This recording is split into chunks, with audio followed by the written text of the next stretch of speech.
Back at the bunker again to get some maintenance done, a bit of grass cutting.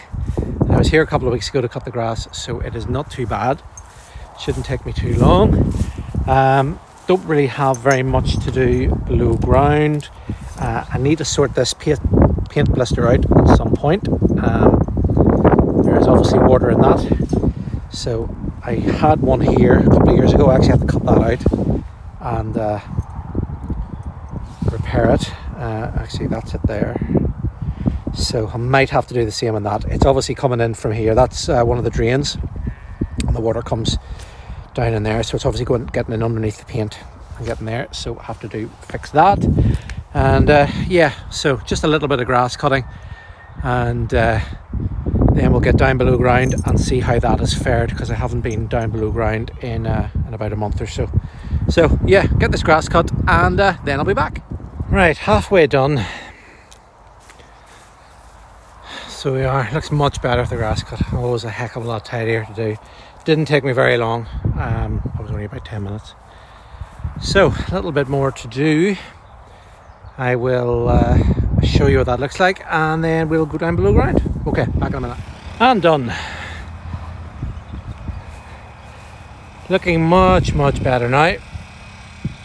Wasn't too much growth on it. I'd say it's probably 3 or 4 inches really. But yeah, it's looking a lot better now with all that done, and in about another 2 weeks I'll come back and do it all again. I didn't do this sort of the full job that I usually do. I usually get this sort of the grass trimmer out, and I usually go around with a weed whacker, and I usually go around all the edges.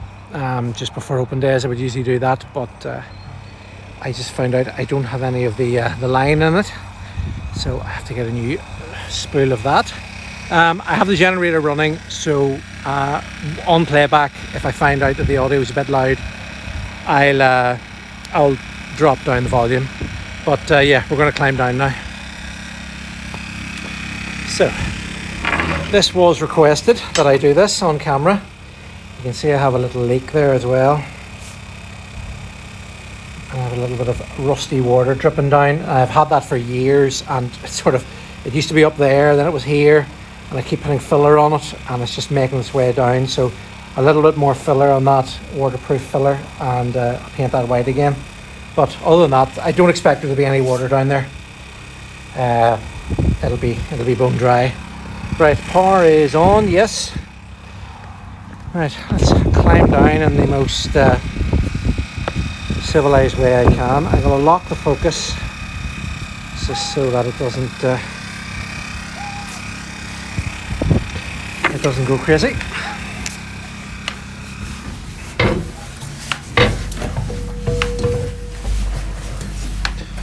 One-handed climbing.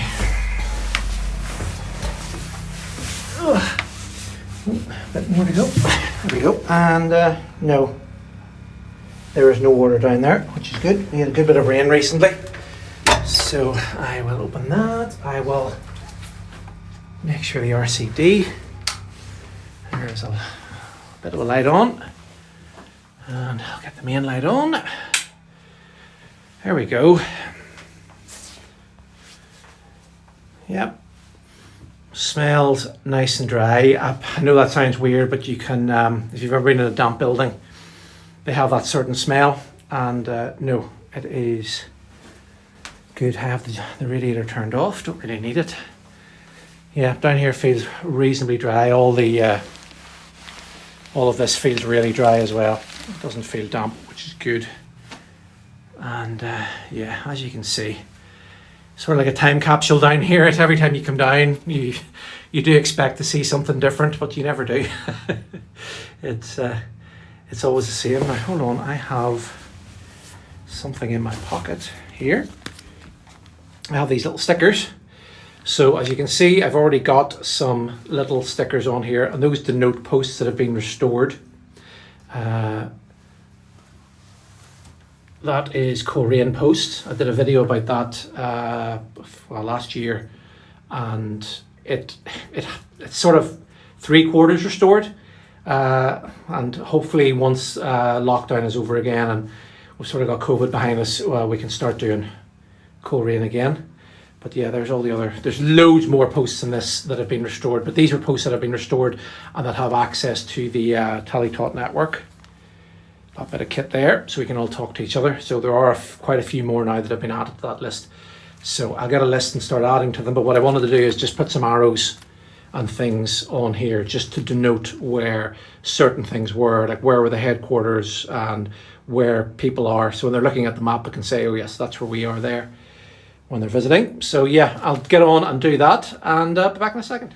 And there we go, all done. So that is us here in Portadown. And just the arrow to say you are here sort of thing. So we generally do the talk from over here, and we can just say to people, you know, that's where you are now, just in case they don't know. And then that arrow is just to denote where the group headquarters was. I know it says Belfast. Belfast is actually here, but it's Lisburn. It's Belfast group headquarters, but it was in Lisburn. And then that other one is to denote where the Western area headquarters was. So Western area headquarters was in control of the Western area of the UK. So that's this line here going around. So North Wales into Preston and Carlisle. And that's Preston group headquarters. And it was also UK WMO headquarters for Western area. And that's that. And then I have a few more maps here. And then what I've done is I've decided to do this as well. So that is us here in Portadown. And then this is our cluster. So we are the master post for Dungannon, Armagh and Banbridge.